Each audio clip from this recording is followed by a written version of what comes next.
Go! Go! Salong. Go! Go!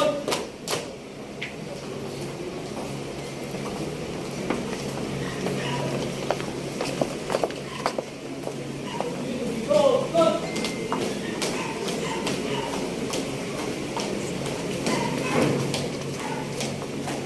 Cut.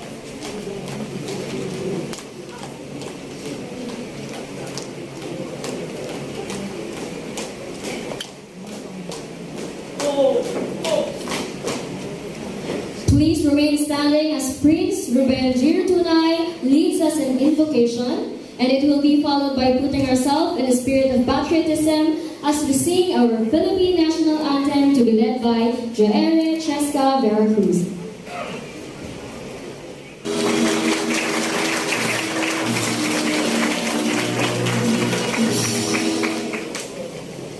To our esteemed guest speaker, Mr. Felipe Martinez, to the Board of Trustees, headed by the school president, Mr. Jason Sardido, our school administrator, Mr. Jeffrey O. Zulveta, our school principal, Ms. Jocelyn B. Di Maala, and the junior high school coordinator, Ms. Eliana M. Tibayon, as well as our beloved parents, faculty members, guests, and fellow completers. A wonderful and blessed morning to all. It is with great pleasure that I stand before you today to welcome you all to UNITA Christian College's Moving Up Ceremony with the theme K-12 Graduates, Molded to Resilient Educational Foundation. This momentous occasion is to honor the efforts of every completer before me and celebrate their accomplishments as they move on from this chapter of their lives and take a step into a new beginning. Throughout the past years, we have gotten to know a lot of people that we value dearly, and we have acquired various lessons that have helped us grow and develop, not only as students, but also as individuals. Through our resilient quality education. Hinubog na tayo ng matatag na edukasyon. Ito po, dahil sa patuloy na naranasan natin yung nakaraang mga taon, sumabay tayo sa mahirap na sitwasyon. Pero salamat sa ating Panginoon dahil tayo ay nakatayo dahil sa matatag na edukasyon at sa katatagan ng bawat isa. Salamat sa ating Panginoon. I still remember my graduation when I was in elementary. And it was held in a stage made of bamboo and coconut leaves as the roof. It is made of simple material pero doon po nagsimula ang aking pangarap. Inspired by my parents, my family, and my teachers as well. Pero hindi po doon natapos ang aking pangarap. Patuloy ako nangarap para sa malaking kinabukasan. I was able to finish my high school walking almost 2 hours, going to high school and going back home, of course. In the morning and in the afternoon, I continued to dream big and took a magnificent challenge by enrolling in college. I thought I wouldn't be able to go to college. Right after my graduation in high school, I worked in a factory. Then after a few days, I tried to take an examination in a university. It's an entrance exam at the same time scholarship exam. And when I went back to the factory, I am terminated because I was absent during that particular day of exam. But thanks to God, because it was a plan, I was able to avail the scholarship and of course was able to go to college. It was really hard. Why? Because As the school principal and on the basis of this certification, having been presented by the school registrar and duly certified by the Education Division of Imus City that you have completed the basic requirements prescribed by the Department of Education under the K-12 curriculum, I now confirm you graduates of UNITA Christian College's school year 2022-2023. Congratulations.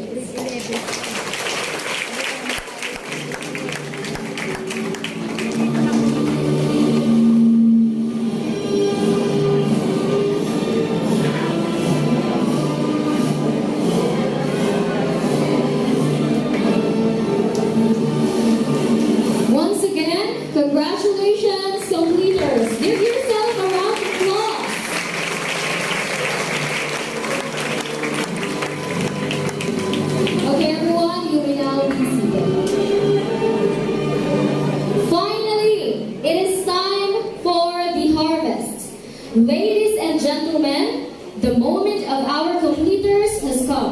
At this point, we will now proceed to the distribution of diplomas to be presented by our school administrator, Mr. Jeffrey O. Zulweta, and our basic education principal, Ms. Jocelyn Di Maala, to be assisted by our junior high school coordinator, Ms. Eliana M. Tibayan.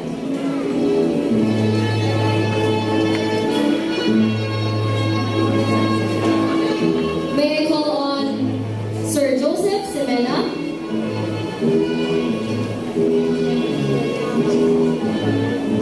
There is the greeting completer's choice.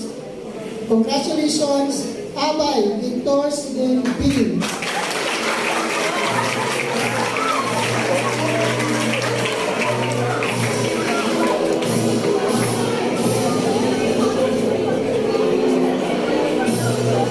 Alvaro Olivia J.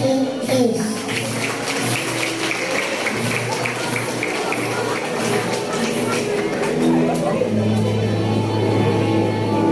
Almanzor Myron Vincent S.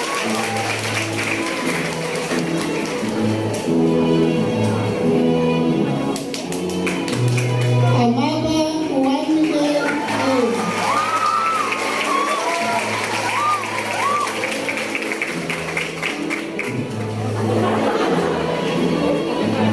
Aquino Angel Leonard P.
To end the ceremony, let me call on Miss Patricia C. Macias, our English coordinator, to lead us with a closing prayer.